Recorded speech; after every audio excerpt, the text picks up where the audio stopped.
நெஞ்சை நிமிர்த்தி காலரை உயர்த்தி தமிழகம் முன்னேறுகிறது. இதில் 5% அதிமுக ஆட்சியில் நடந்ததா அவர்களால் சொல்ல முடியுமா? இது என்னுடைய ஓபன் சேலஞ்ச். தைரியம் இருந்தால் அவர்கள் சொல்லட்டும் என முதலமைச்சர் ஸ்டாலின் கேள்வி எழுப்பியிருந்தார். இதற்கு பதிலளித்து எடப்பாடி பழனிசாமி வெளியிட்ட அறிக்கையில், நேற்று கள்ளக்குறிச்சியில் மேடை ஏறி ஓபன் சேலஞ்ச் விடுத்த முதல்வரே, நீங்கள் மேடை போட்டு பேசிய அந்த கள்ளக்குறிச்சி மாவட்டமே எனது தலைமையிலான அதிமுக ஆட்சியில்தான் உருவானது. அனைவரையும் நடுத்தருவில் போராட நிறுத்திவிட்டு காலரை தூக்கிவிட்டு பேசுகிறீர்களே, உங்களுக்கு கொஞ்சம் கூட வெட்கமாக இல்லையா? பல ஆண்டுகளாக உங்களுக்கு நான் வைத்த ஓபன் சேலஞ்ச் பெண்டிங்கில் இருக்கிறது. என்னோடு நீங்கள் நேருக்கு நேர் மேடை ஏற தயாரா? அதிமுக ஆட்சி பற்றி நீங்கள் என்ன கேட்டாலும் நான் பதில் சொல்ல தயார். திமுக ஆட்சி பற்றி எனது கேள்விகளுக்கு நீங்கள் பதில் சொல்ல தயாரா? ஓபன் சேலஞ்சுக்கு பிறகு முதல் கேள்வி, நீட் ரத்து என்னாச்சு என எடப்பாடி பழனிசாமி கூறியுள்ளார். ஈவேராவை ஆதரிப்போர் யாரும் எனக்கு ஓட்டு போட வேண்டாம். எத்தனை முன்னோர் நமக்கு பெரியார்கள் என்பதை ஜனவரி 3 பட்டியலிடுவேன் என நாம் தமிழர் கட்சி தலைமை ஒருங்கிணைப்பாளர் சீமான் தெரிவித்துள்ளார்.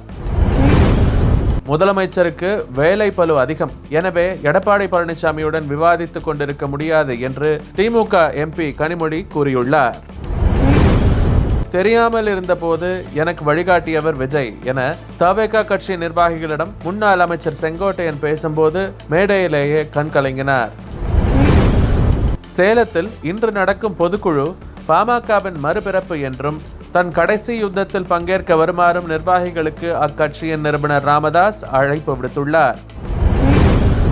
சட்டசபையில் முதலமைச்சர் எழுப்பிய கேள்விகளுக்கு எல்லாம் பதில் சொல்லாமல் வெளிநடப்பு என புறமுதுகு காட்டி ஓடுபவருக்கு ஓபன் சேலஞ்ச் என பீலா தேவையா என்று அதிமுக பொதுச் செயலாளர் எடப்பாடி பழனிசாமிக்கு அமைச்சர் ரகுபதி பதிலடி கொடுத்துள்ளார். சட்டசபை தேர்தலின் போது திமுக பல்வேறு வாக்குறுதிகளை அளித்தது. ஆனால் ஆட்சிக்கு வந்து 5 ஆண்டுகள் ஆகியும் அந்த வாக்குறுதிகள் நிறைவேற்றப்படவில்லை என்று தமிழக பாஜக தலைவர் நயினார் நாகேந்திரன் குற்றம் சாட்டியுள்ளார். சென்னை உயர்நீதிமன்றம் நேற்று இடைக்கால ஜாமீன் வழங்கிய நிலையில் பிரபல யூடியூபர் சவுக்கு சங்கர் புழல் சிறையிலிருந்து விடுதலை செய்யப்பட்டார். சட்டசபை தேர்தலில் அதிக தொகுதிகள் கேட்பதால் கூட்டணிக்கு நெருக்கடி ஏற்படாது, திமுக எங்களை விரோதமாக பார்க்காது என இந்திய கம்யூனிஸ்ட் கட்சி மாநில செயலாளர் வீடபாண்டியன் தெரிவித்துள்ளார்.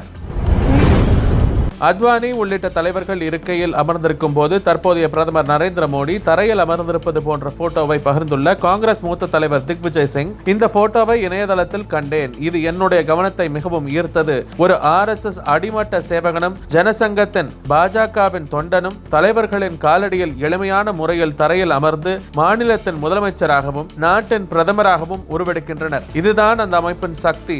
ஜெய் ஸ்ரீராம் என குறிப்பிட்டார். மேலும் அந்த பதிவை மல்லிகார்ஜுன ராகுல் காந்தி உள்ளிட்ட காங்கிரஸ் மூத்த தலைவர்கள் மற்றும் பிரதமர் மோடியையும் டாக் செய்து போட்டுள்ளார்.